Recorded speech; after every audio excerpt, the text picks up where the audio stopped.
Hello hi friends, welcome back to my new channel. నాటుకోడి పులుసు రాగి బుద్ధి ఇవాళ చేయబోతున్నామండి.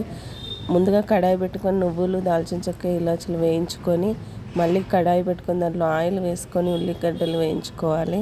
తర్వాత పేస్ట్ని పట్టుకోవాలండి. నువ్వులు ఉల్లిగడ్డ పేస్ట్ పట్టుకొని గ్రైండర్ పట్టుకొని అలా పక్కన ఉంచుకోవాలండి.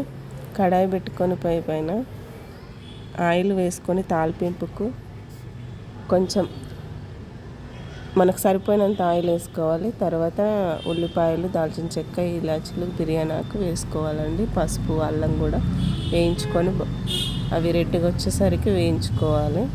తర్వాత మనం కడిగి పెట్టుకున్న చికెన్ని కూడా వేయించుకోవాలి. దానిలో అలా వేయించుకొని కొంచెం మగ్గే వరకు అటు ఇటు కదపాలి. దాన్ని కలుపుకున్న తర్వాత కొంచెం సాల్ట్ కూడా దాంట్లోనే వేయించుకోవాలి. అయితే తొందరగా ఉడికిపోతుందండి.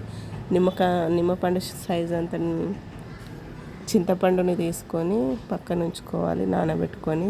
దాంట్లో కొంచెం మనకు సరిపడేంత కారం కూడా వేసుకోవాలి చికెన్లో. తర్వాత పులుసును కూడా వేయించుకొని బాగా కలపాలండి. ఈ పులుసు కారం పట్టుకోవాలి కాబట్టి బాగా మగ్గే వరకు మూతను పెట్టుకొని ఉంచుకోవాలి మనము.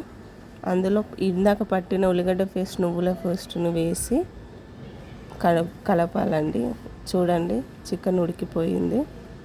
అలా కలుపుకొని కొద్దిసేపు పక్కన ఉంచుకొని అలానే తర్వాత దించే ముందు కొంచెం కొత్తిమీర, మసాలా పొడి వేసి దించేసేయాలండి.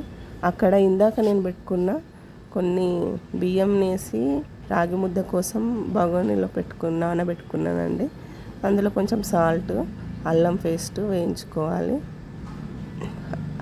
రాగి పిండిని తీసుకొని అవి ఉడికే టైంకి ఆ రాగి పిండిని బియ్యంలో దాంట్లో ఉడికే టైంకి కలిపేసేయాలి.